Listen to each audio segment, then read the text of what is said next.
Akasbani Imphal Nayani Devi ne pau pajari ahanbada maru oiba pau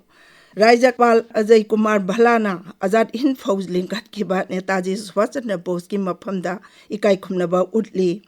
Imphal East Jilagi Deputy Commissioner gi miyeng makhada eviction tawbagi drive ama chathari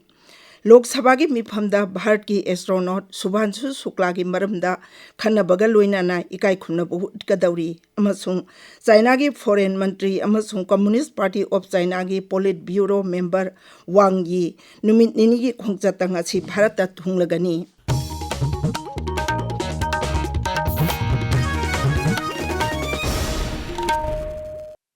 Azad Hind Fauj link khatuna Bharat ki ningtam landa achoba thodang laukiba Netaji Subhash Chandra Bose ki ningsing kumon numita Rajapal Ajay Kumar Bhalana athoba sigi mafamda ikai kumnaba utli Social media da thaglakba warol amata Rajapalna hai Netaji Subhash Chandra Bose asi mathongna leiba marebak nungsiba amasung ningkhibada hanba leitaba misak amani British loilam leinga ki mayokta lan thengnabada Netaji na achoba thodang lauki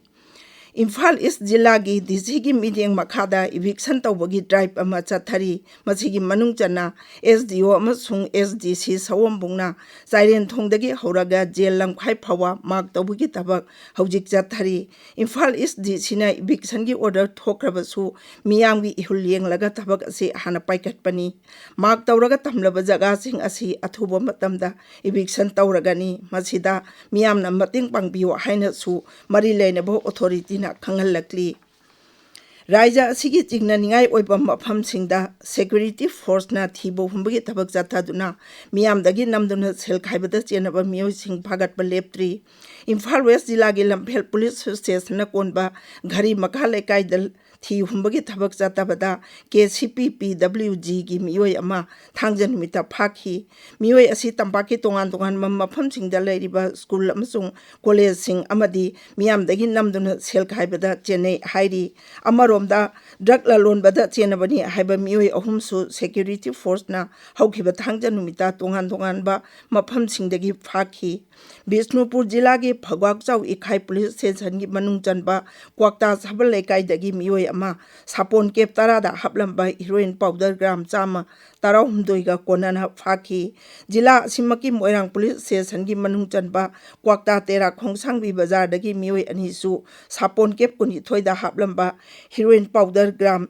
Chani Yankai Taruka Konana Hokiba Tangjan with a pare Miwe Ani Sidagi Chaka Maripan Bagari Ama mobile phone Anisu Pare Hairi Maitei Irol Iek Loina Silwan Apun Balup Milal Kanglai Paki Kuni Thoi Subam Mapoko Mongi Tauram Ama Imphal Laiba GM Holda Pangtokli Tauram Adudam Lamlai Esigi MLA Kongbal Tabam Ibomsa Imphal West Dila Paris Saki Chairperson Laisram Bobi Devi Amasung Milalgi Luching Purel Kaidem Ingocha Maitei Saruk Yari Loiselekbada Taramapan Subaraja Takta Pangtokiba Maitei Mayek iba sangdam nabada athoi ehen takraba mahiroi sigda mana matumsu yanthokani hairi punna hingminaba maru poitona nongmaijing kudingi jathaduna lakpa thakiba uchara sing yengsinbagi thoram ama lining thoputibagi campus waiton amang lekai amadi makha lekai gi playground da pangthokre thoram asi maujadagi kaitaraklaba ayinga sagi khalbu kharamakhay yokatuna thamnabagi pandamda pangthokpani Haksel Amadi Yumbal Mantralogi Miyang Makada Raja Sigi State Surveillance Officer ICSDP NHM na thokpa cherol amagi matung ina ngasidagi ahoraga lakadawri tangkun mathoi phawa Imphal East amadi Thawal jilada soil transmitted helminithiasis STI scheme survey ama horagani masigi damba khangal abalai liaison officer ahumna survey asi ningthina pangthoknaba cherol asida makhatana balli Imphal East Jilagi Pungdong Bam Makhalai Kai Community Holder Youth Development Kam Library YDCL Sinduna Loyal Wusu Academy Hangdopagi Thoram Ama Ngarang Pangthokre Thoram Aduda MLA Khongban Tabam Ibomsa Saruk Yaki Thoram Masika Mari Lenana Wangang Badai MLA na Hai Aikoi Punamana Matawina Minaba Matamda Saukhat Patang Dulai Taba Manipur Oibangang Badauribani Academy Sidaki Apabas Hanore Putoktuna Laibaki Michat Purok Oirasunu Ahnasu Mahana Makatari Mahana Hai. Ahoy Huzik Manipur ba thoiba awaba pendaba penba government na tawhaningdaba mayam leibisingse masi mayam si thengnabada akhoi mayam gi apunba masangya akhoi na amata koina lepakando adaida akhoi na oyaningba Manipur do oyanba ngamni Leibak asigi atai mafamsinga samnariba National Highway tara Sikkim amasung Kalimpongga samnaba si numit tarukni chingning kaibana maram oiduna thinglorwa matungda ngarangdagi amuk chathok chatsin yakre. National Highway and Infrastructure Development Corporation NHIDCL na lambi asi chathok chatsin yanaba sengdokpagi thabakta mapung oiba thodang lawki. Tabiriba paw asi Akashbani Imphaldagini. Lok Sabha ki mifamda International Space Station ISS da Bharat ki oina ihan ana thungkiba astronaut Subhanshu Shukla ki maramda ngasi khanaragani. New Delhi da paumi singda wangang bada Parliamentary Affairs ki Mantri Kiren Rijiju na hai Captain Shukla asi International Space Station da mahaki liching makhada mission asi mai paktuna halakhibani mahakna chaluriba mission asina Bharat asi space kilamda khumang chawchin bagi khudam ama oiri khana nainaba sida sabagi sadasa singna mahakbu awangba thaki ikai khumnaba su utkani. China ki Foreign Ministry amasung Communist Party of China ki Polit Bureau member Wang Yi numin ini ki khongchatang si Bharat ta thunglagani. Sri Wang Yi Bharat amasung China ki ngamkhoi ki matangda kunmari suba round ki mifamda saruk yagani. Mifam asida Bharat ki maikaidagi Special Representative Sri Dobalga wari sanagani. Mapal Thauram Mantri Sri Jai Shankar ga su leibak ani ki matangda wafam kaya khanaga dauri.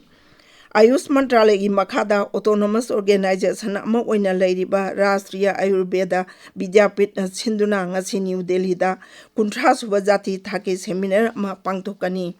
Zerol amada Ayush Mantralaya na hai kumchi jahi ki thimdi Ayurveda ki pambaina angang singbu masamau phana na deyekna thamnaba honaba haibasini. Mantralaya na hai numin ini ki obe seminar asida saknairaba scholars sing practitioners sing researchers sing amasung mahiroi singna mahu sadagi chanarakpa Ayurveda ki layeng amasung angang singbu masamau phana na deyekna thamnabi matangda su khanagani. Seminar aduda Ayurveda ki mateng na angang singbu layeng bagi matangda puthokpa research paper paba naha oiriba scholars sing amasung practitioners sing na poster puthokpa amadi angang singbu masamau phana thamnabagi matangda khana naina bana chingbasu pangthokani.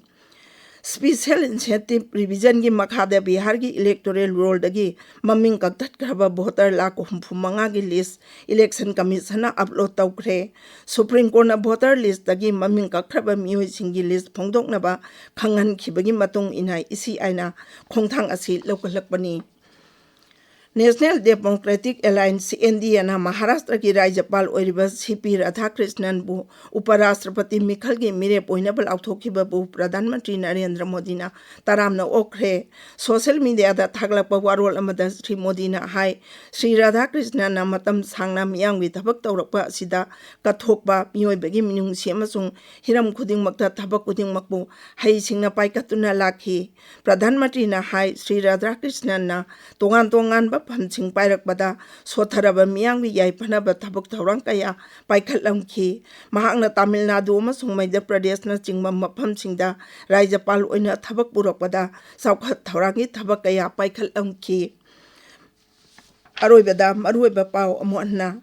Rajyapal Ajay Kumar Bhalana Azad Hind Fauj Lingkhat kiban Netaji Subhash Chandra Bose ki maphamda ikai kumnaba utli. Imphal is jilagi sigi miyeng makhada eviction tawegi drive ama chathari. Lok Sabha ki mifamda Bharat ki astronaut Subhanshu Shukla ki maramda khanabaga loinana ikai kumnaba utkadauri amasung China ki Foreign Ministry amasung Communist Party of China ki Polit Bureau member Wang Yi numin ini ki khongchatanga si Bharat ta thunglagani pauloi jare.